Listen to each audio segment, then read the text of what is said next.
vous, Franck, pour ce commentaire. William, bonjour. Bonjour. Riche, bonjour. Bonjour. Eric, bonjour. Bonjour Tanguy. Est-ce que c'est une surprise? Est-ce que c'est une nouveauté, le riche, les transitions qui se prolongent? Je suis surpris que vous soyez surpris, justement. Ah non, moi je ne suis pas surpris, mais pour la question, est-ce qu'il faut être surpris par la prolongation de ces transitions? On a vu. Absolument pas. Le ton était donné depuis très longtemps. On a constaté d'ailleurs même, quand on parle aujourd'hui de prorogation de la transition, on sait que ce n'est pas la première prorogation. Celle-ci, elle est officielle. Mais bien avant, quand ils étaient venus, on avait parlé de quelques mois. Les quelques mois sont passés à quelques autres mois. Et aujourd'hui, on se retrouve dans des formes de prorogation officielle. Moi, je pense que les arguments avancés peuvent être justes d'une certaine manière, mais qu'on le veuille ou non, la promesse qu'on fait au peuple doit rester une promesse ferme. Et chaque personne qui prend, ou du moins qui devient autorité d'un pays, doit pouvoir respecter, tenir sa parole et pouvoir rester droit dans ses bottes pour pouvoir faire respecter tout ce qui a été dit. Dans le cas tout à l'heure, j'ai un peu souri quand le chroniqueur a dit que le Mali a donné le top, le Niger a suivi. Le Mali a toujours donné le top, justement, aussi avec le coup d'État. Le Niger a suivi dans le coup d'État et le Niger, et le Burkina a suivi, pardon, et après le Niger. Donc, nous sommes toujours dans la même chronologie. Le Mali a fait sa prorogation, même si aujourd'hui on parle d'un État fantôme, en fait d'un gouvernement fantôme qui viendrait défier la junte militaire. On ne sait pas ce que ça va donner. Le Burkina Faso n'emprunte pas parce qu'on a parlé d'un dialogue national, mais ce dialogue national qui devrait durer 2 jours n'a duré que l'instant d'une mi-journée, et très rapidement on est passé à ce que nous avons eu aujourd'hui comme résultat. Ceci étant, on se pose la question de savoir, est-ce que aujourd'hui, ceux-là qui ont pris les armes pour vouloir changer quelque chose sont vraiment en train de donner l'image que l'Afrique veut d'eux? C'est la première question qu'on doit se poser. La deuxième question est de savoir, est-ce qu'aujourd'hui, ces hommes en uniforme donnent la sensation, ou du moins l'impression, que quand on veut résoudre les problèmes par les armes, est-ce qu'on atteint réellement le but? Non. Aujourd'hui, le résultat est là. C'est vrai que ce sont des pays enclins à l'extrémisme violent, au terrorisme.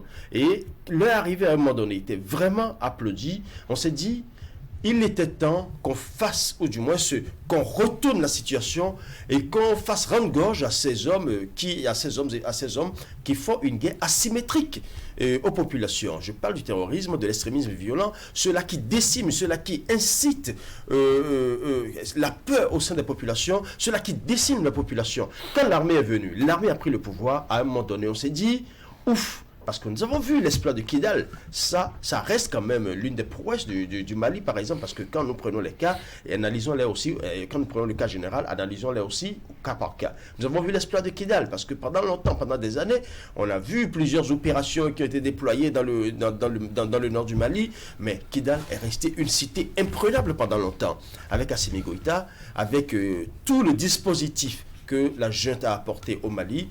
On a vu comment Kidal a été récupéré et comment aujourd'hui les populations ont senti une bouffée d'oxygène à ce niveau. Ça, c'est une prouesse de la junte de pouvoir. Parce que autant nous disons qu'il y a des choses à leur reprocher, autant de reconnaître qu'il y a eu un travail qui a été fait, un travail positif. De regarder du côté du Burkina aussi, on a vu les frappes chirurgicales qu'il y a eu à un moment donné, et on a senti qu'effectivement, il y a une concertation entre les pays de l'AES pour pouvoir travailler de commun accord, et cette concertation ne devrait pas se limiter à l'AES parce que l'extrémisme violent, le terrorisme, c'est un problème général pour l'Afrique. On devrait normalement, tous les pays devraient se donner la main, se concerter, se donner les informations nécessaires pour pouvoir travailler en synergie d'action.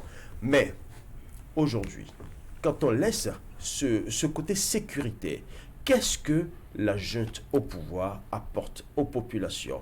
si ce n'est pas que on sent une sorte de confiscation du pouvoir. Si on ne sent pas une sorte de militarisation du pouvoir, c'est ce que nous sommes en train de voir aujourd'hui. Et quand moi j'entends dans les documents, ou du moins dans les résolutions, que oui, au terme justement de cette transition déjà prorogée, que le président désormais du Faso peut être éligible, son premier ministre peut être éligible, le président de l'Assemblée nationale peut être éligible à l'élection. Moi, je pense que nous sommes en train d'aller tout doucement vers le scénario de la Côte d'Ivoire où nous avons connu quelque chose qu'on appelait le balayeur balayé. Je m'en tiens là. Oui, Eric, est-ce qu'il faut être surpris? Non, du tout pas. Dans la mesure où nous parlons des régimes militaires. Et toutes les décisions qui sont prises sont aussi injustifiées que la façon dont ils sont venus au pouvoir. Moi, je pense que cette transition prolongée, elle est injustifiée et difficilement soutenable dans la mesure où nous étions partis avec les promesses de ces militaires de faire des transitions courtes. Eux-mêmes, ils avaient donné des agendas et on se rend compte aujourd'hui, au fil des jours, qu'ils ne sont pas en train de respecter cet agenda. Avec ce qui s'est passé au Burkina Faso, à la faveur d'une rencontre populaire, n'est-ce pas, on s'est donné carrément un mandat, puisque on est parti pour 5 ans, avec une possibilité justement d'être candidat, voyez-vous. Je pense qu'on est en train de nous construire petitement, comment on dit, un régime qui va véritablement s'installer pour un bon moment. On a évoqué des raisons sécuritaires, on a même conditionné le fait que si entre-temps on arrivait à trouver vraiment des solutions pour les problèmes sécuritaires, on pourrait justement anticiper avec l'organisation des élections. Et c'est si, donc ça veut dire que soi-même on peut après estimer qu'on n'a toujours pas trouvé des solutions pour les problèmes sécuritaires et reconduire véritablement avec la machine. Je pense que c'est ce qui est un peu désolant dans la façon dont les militaires gèrent ces pays qui restent encore des États démocratiques, puisque cela n'a pas changé. C'est vrai, ils étaient venus avec beaucoup d'ambition de pouvoir trouver des solutions. Après, on se rend compte que le pouvoir a commencé par les séduire, les avantages du pouvoir également, et que cela progresse. Attendons de voir véritablement si après ces années, est-ce qu'ils pourront véritablement trouver des solutions? Est-ce qu'ils pourront passer maintenant la main aux civils et pour la continuité d'exercice du pouvoir? Ça reste des questions. Vous savez, parfois, quand je me dis, c'est ce même peuple qui a mis fin au régime de Blaise Compaoré en fonction de sa durée. Est-ce qu'on n'est pas en train de commettre la même erreur en soutenant un régime militaire, parce qu'on nous a fait voir des images où c'est venu du peuple et que le peuple voudrait même que ça soit 10 ans et que ce sont même les militaires qui ont estimé que 10 ans c'est trop, il fallait limiter ça à 5 ans. Donc est-ce qu'on n'est pas en train de nous construire petitement un autre Blaise Compaoré à la tête du Burkina Faso? Toujours est-il que avec les régimes militaires, il faut s'attendre à tout. Ailleurs, on a vu des partis politiques qu'on a dissous, des organisations de la société civile qui ne fonctionnent pratiquement plus, parce qu'on a estimé que dans ce pays, c'est la décision qu'il fallait véritablement prendre pour faire évoluer les choses. William. Donc, nous restons observateurs, mais pas surpris. William?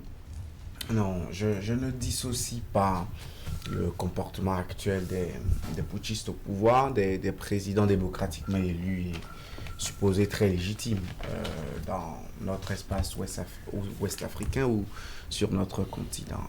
Des gens ont trouvé des nouvelles républiques qui les ont amenés à faire 3 mandats. Donc c'est le même crime pour moi que le fait de proroger une transition militaire. Et quand on dit que Goïta a inauguré, est-ce que cette fois-ci c'est Goïta qui a inauguré? La première transition prorogée, c'est celle du 1er octobre 2022 de Mahamat Idriss Déby Itno, qui, 1 an et demi après le décès de son père et sa venue Manu Militari avec l'onction et la bénédiction des chancelleries occidentales, en fait, c'est ce jour-là qu'il a décidé de se donner au moins 2 ans pour aller aux élections. Là-bas, ça a été applaudi, il a été éligible, il a été élu à 61%, on a applaudi.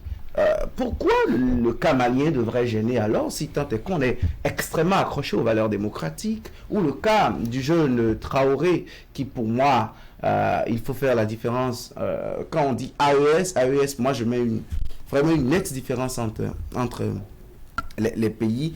Le Mali et le Burkina, ils ont connu 2 coups d'État simultanés, il y a eu des crises au sein des casernes qui se sont répétées à la tête du pouvoir politique. Il y a des problèmes d'idéologie, il y a une dissension interne, il y a un leadership militaire né de jeunes gens qui s'offusquent de ce qui était fait jusque-là.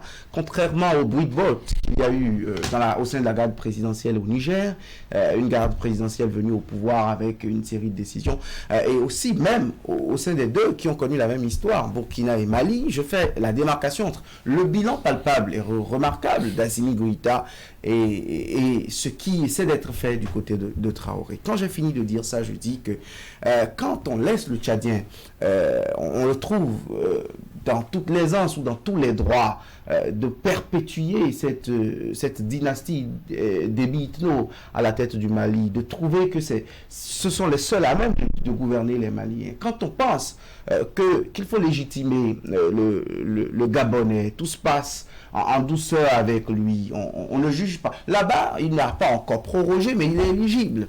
Il est éligible. Sa transition, elle est admise, elle n'est pas vouée aux gémonies. Pourquoi on fait du 2 poids 2 mesures pour des situations qui, très identiquement, ont des similitudes évidentes, palpables, flagrantes? Moi, je pense qu'il n'y a pas à se cacher derrière le bout de son nez. Des gouvernants légitimement et légalement élus à la tête de leur pays s'offrent du temps. Ils font réviser des constitutions qui leur ajoutent des jours à leur mandat présidentiel initial, 2 mois ou je ne sais quoi. Ils font interpréter des nouvelles républiques qui leur permettent de briguer des 3e mandats. Des putschistes en font de même. Les gouvernants démocratiquement élus remettent tacitement leur pays à des chancelleries occidentales qui ont le lead, qui ont le pouvoir, ont la décision.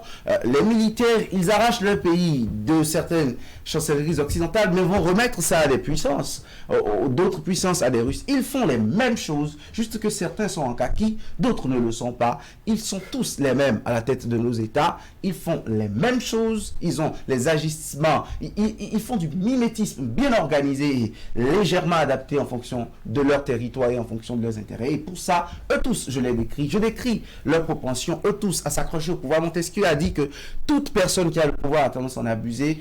Ils sont tous dans l'abus. Et donc, pour ça, pour moi, il n'y a pas événement. C'est désormais la norme. On a érigé ce dévoiement comme une norme. Et c'est dommage pour les peuples qui n'aspirent qu'à mieux être. Oui.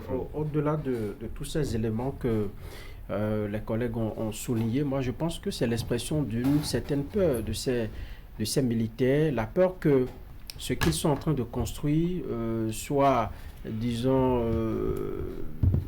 tombe comme un château de cartes un beau matin.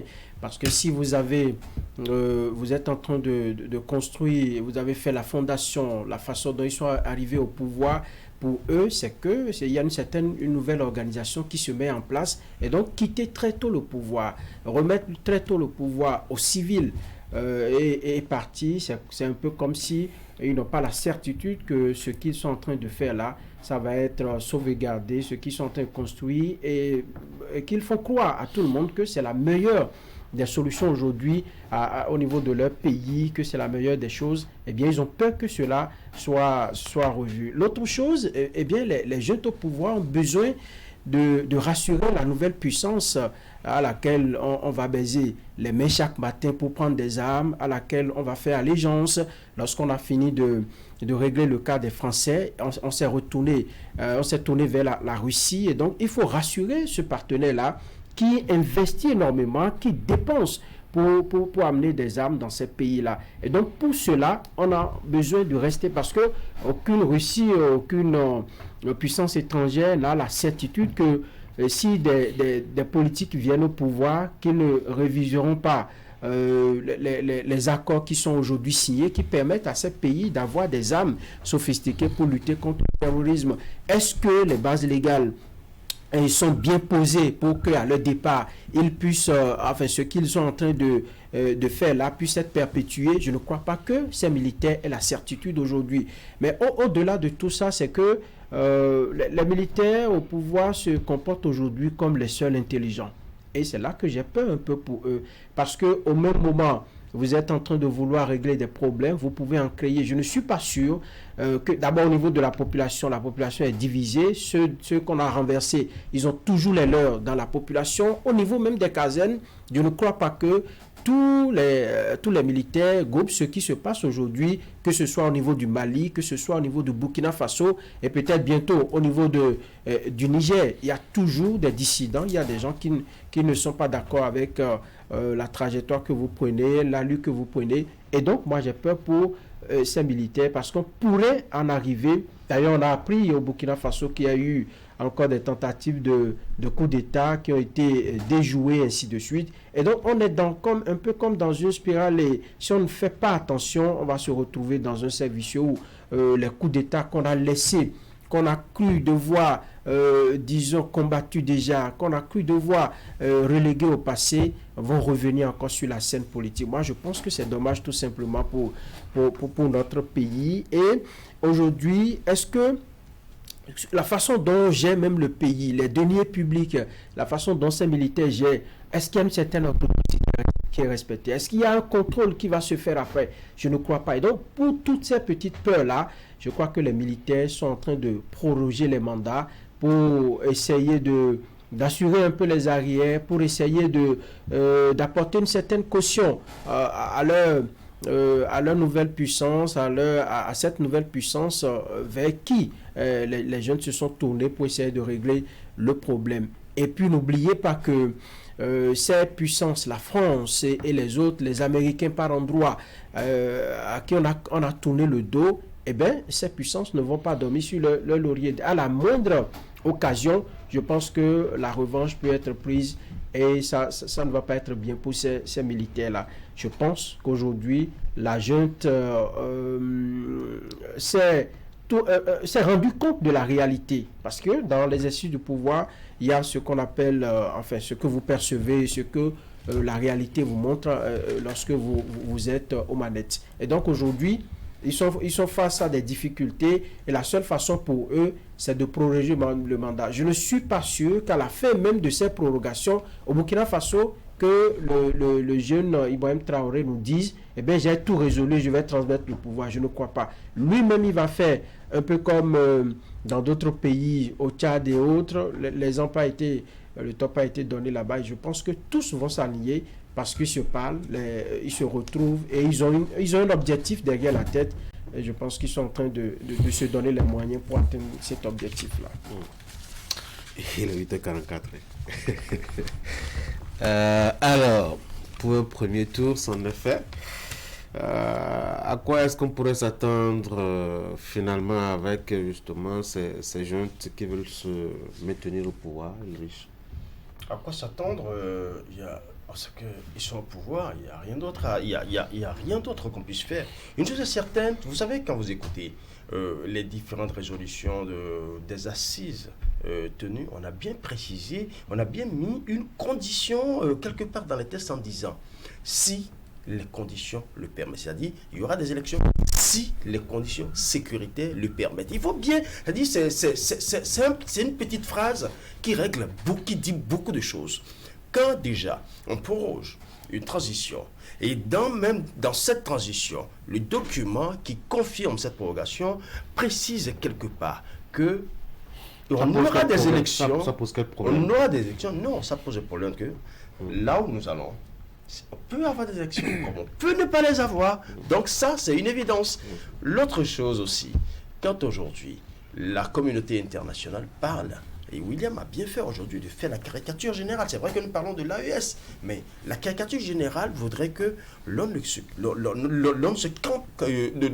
fasse pas une fixation sur l'AES. C'est vrai qu'aujourd'hui, on ne voit que les militaires là-bas. Mais dans le même temps, nous devons maintenant commencer par faire attention à tout ce qui est dirigeant dans la sous-région et en Afrique.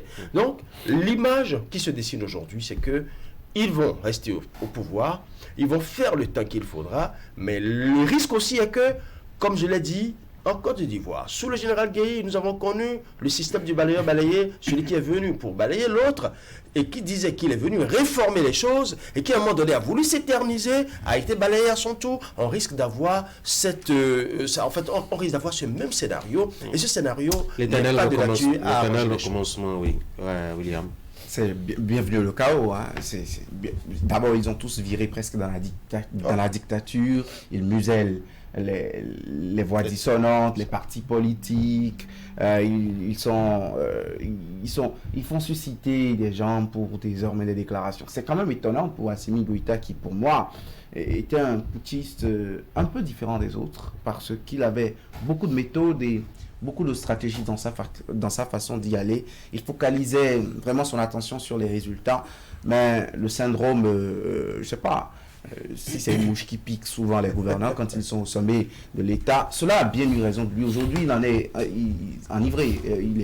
Il est dans une ivresse, dans une ébriété d'une bonne dose aujourd'hui à la tête du Mali. Bienvenue le chaos. Bienvenue la misère des populations. On va chercher des portes de sortie, des voies providentielles, je ne sais quand est-ce qu'elles vont arriver. Bienvenue le maintien dans la pauvreté. Moi, c'est l'aspect qui m'intéresse le plus. Les États vont croupir sous une paupérisation galopante, sous une misère ambiante. Et même eux, à la tête du pouvoir, parce qu'on sait ceux qui ont amené les coups d'État en Afrique, hein, ils en ont encore les moyens, ils ont encore les brèches pour entrer, et tout ça nous met dans l'insécurité. Et ceux qui sont et ces oligarques à la tête de ces pouvoirs militaires et les autres détracteurs de leur régime ou les populations. Dans un climat où rien ne profite essentiellement à personne pour de vrai, et surtout que l'intérêt supérieur des nations n'est pas préservé. Je pense que nous sommes sur la mauvaise voie, et si on peut changer de chemin, ce serait vraiment bien. Eric? Pour moi, il n'y a qu'une seule évidence. Nous allons vers une longévité certaine de ces militaires à la tête des États. Et pour ça, Franck a relevé des raisons. Bon, c'est normal. Après, je pense que ces systèmes vont tomber d'eux-mêmes. Et ça va de l'intérieur. À un moment donné, le peuple sera fatigué, n'est-ce pas? Et puisqu'ils sont des militaires et qu'il n'y a pas que seul militaire dans l'armée, d'autres voudront, à un moment donné, d'une manière ou d'une autre, tenter également d'autres coups de force. Franck l'a relevé. Il y a quelques jours en arrière, nous avions entendu des bruits de bord également au Burkina Faso. Et ça va être, comme on dit, de l'instabilité, n'est-ce pas? Pendant qu'on devrait s'occuper des questions réelles des populations, on va passer tout le temps à avoir un regard sur son pouvoir, à observer autour de soi qui veut me l'éliminer, qui veut prendre ma place, et puis on va passer à côté, n'est-ce pas, des réelles préoccupations des peuples. C'est dans cela que le plus important, c'est de ramener ces pouvoirs, n'est-ce pas, aux civils, d'organiser des élections de façon légitime et permettre une transition démocratique. Eux, en tant que militaires, ils peuvent toujours jouer leur rôle en gardant un œil sur ces civils, quant à eux, à pouvoir suivre résolument, n'est-ce pas, la façon dont il faut gérer les coopérations, la façon dont il faut gérer les crises sécuritaires, n'est-ce pas, aux côtés véritablement de ces civils. Je voudrais pas qu'à la tête de ces pays qu'on se retrouve à se tirer dessus, parce qu'à un moment donné d'autres voudront également les places, et puis ça va nous entraîner dans la division du pays, un peu comme en Libye aujourd'hui, un chef pas ici, un chef pas là-bas. Donc je pense que ça n'est pas bien pour notre sous-région, mais aussi pour l'organisation, l'AES, si aujourd'hui ce qu'ils ont en commun, c'est des militaires à la tête de ces États. Donc l'avenir de l'AES, n'est-ce pas, c'est en ce qu'il faut toujours être des militaires à la tête de ces États. Donc je pense que pour aussi leur propre ambition en termes d'intégration à leur niveau, il faut forcément trouver une solution, mais pas celle militaire. Eric, Franck. Moi j'ai envie de conclure lorsque je prends tous ces éléments-là qui ont été évoqués, l'un mis dans l'autre, disons les coups de push ne sont pas, les putsch aujourd'hui ne sont pas la solution du tout.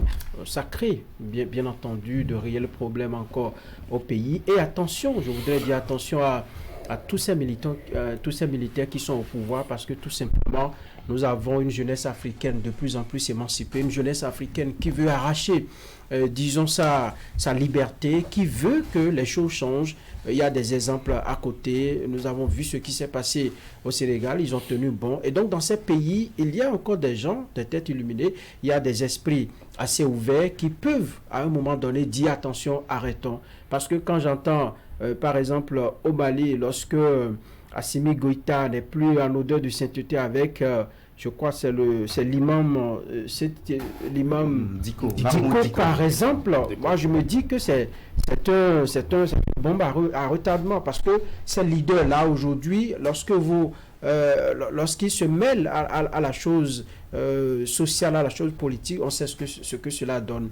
Donc, s'ils en arrivent à avoir des difficultés, déjà à partir de là, moi, j'ai des craintes et je voudrais leur dire tout simplement, c'est vrai, vous avez les armes, vous êtes puissants aujourd'hui, mais attention, nous sommes face à un peuple, lorsque les peuples africains se sentent, disons, trop pressurés, je crois que ça dégaine dans leur rang et ça ne sera pas du tout bien. Eux, ils ont des armes, c'est vrai, on peut tirer, mais combien pourront-ils tuer avant même qu'eux-mêmes ils se retrouvent dans le décor? Je crois qu'il y a beaucoup de... Il faut être prudent, il faut faire attention. Allez, les gars, merci beaucoup. Je vous souhaite de passer une très bonne journée. Mesdames et messieurs, c'est la fin de cette émission. On va faire un tour à la régie. Vous allez suivre le condensé de l'actualité ces 7 derniers jours au Bénin, la réalisation de Idriss Soubouka et puis après la revue de presse. Bonne journée à vous.